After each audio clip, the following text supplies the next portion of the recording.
Retour sur le plateau de Week-end Première, il est 8h23. Nous faisons ce matin le bilan. Dans quel état se réveille la France ce matin après cette quatrième nuit d'émeute? Eh bien, elle est encore un peu groggy. 994 interpellations, c'est le nouveau chiffre dont nous disposons en provenance du ministère de l'Intérieur. Des incidents parfois très graves, comme la mairie de Persan qui a été incendiée en milieu de nuit. Persan qui est dans le Val d'Oise. Bonjour Denis Jacob, vous êtes le secrétaire général Alternative Police. Quel bilan faites-vous ce matin à travers les remontées de terrain que vous avez pu avoir? Écoutez, le bilan est forcément catastrophique, même s'il est moindre par rapport à la nuit précédente, mais vous le disiez à l'instant, près d'un millier d'interpellations. On a eu quand même des centaines et des centaines de départs d'incendies, de pillages. Nous avons eu aussi quelques armureries qui ont été pillées, ce qui peut laisser de craindre le pire dans les nuits qui viennent. En tous les cas, c'est l'inquiétude de mes collègues qui commencent à craindre pour l'intégrité physique.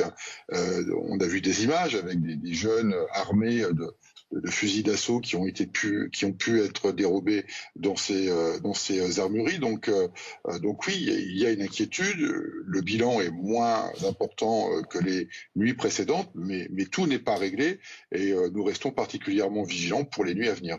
Alors justement sur les armes, parce que c'est un point extrêmement important, il y a beaucoup de vidéos qui circulent sur les réseaux sociaux avec des informations. On nous dit qu'à Nîmes, par exemple, on a entendu, on aurait vu des jeunes avec des fusils à pompe. À Lyon, du côté de la Duchère, certains parlent de tirs de Kalachnikov. Alors encore une fois, nous on est extrêmement prudents, c'est ce qui est relayé sur les réseaux sociaux. Qu'est-ce que vous pouvez nous dire ? Je vous confirme que dans certains quartiers de France, nous avons des individus armés de fusils à pompe. Alors pour le moment, ils tirent sur les vidéosurveillances de la ville.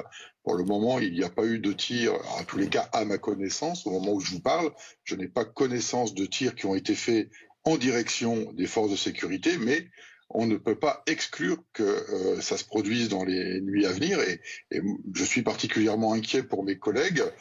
Il ne faudrait pas qu'on arrive à l'irréparable et que l'autorité de l'État que nous représentons soit atteinte et que nous nous retrouvions avec des policiers tués. Je ne vous cache pas que les remontées que j'ai eues hier soir pendant le théâtre des violences, les remontées que j'ai, c'est une très grande inquiétude de mes collègues.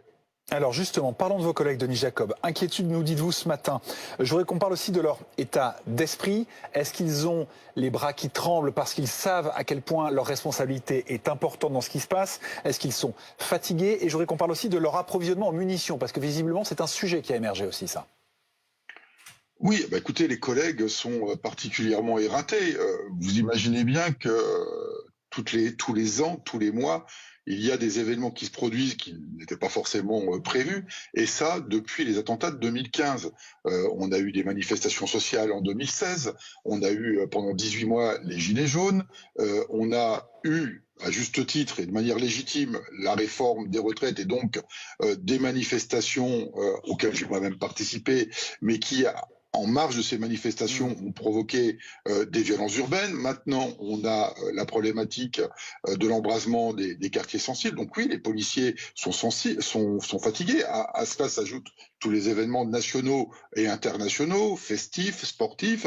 Donc les collègues sont suremployés, bien évidemment. Ils seront présents, ils répondront présents parce qu'ils représentent la République et ils ne baisseront pas les bras.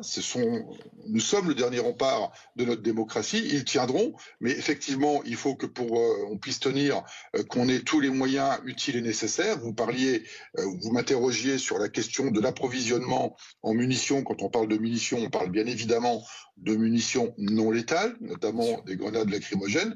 Il est effectivement avéré que nous avons un stock au plus bas. En tous les cas, c'était le cas hier. Le ministre de l'Intérieur a fait des annonces qui nous rassurent, puisqu'il a pris l'engagement que nous serions très rapidement réapprovisionnés, parce que le matériel est là. Il est stocké, mais il n'est pas à notre disposition directe. Donc il faut qu'on nous approvisionne très rapidement. Ça va être fait. Donc c'est plutôt rassurant. Et puis il y a bien évidemment le déploiement des effectifs en nombre beaucoup plus important qui permet de mailler de manière plus efficace ce territoire. Et on retient ce que vous nous dites ce matin, la très grande inquiétude des forces de l'ordre. Ce sont les remontées du terrain qui vous parviennent. Merci beaucoup, Denis Jacob. Dans un instant, on fera le point, le bilan de cette nouvelle nuit qui a encore été chaotique, mais avant la météo avec Loïc Rivière.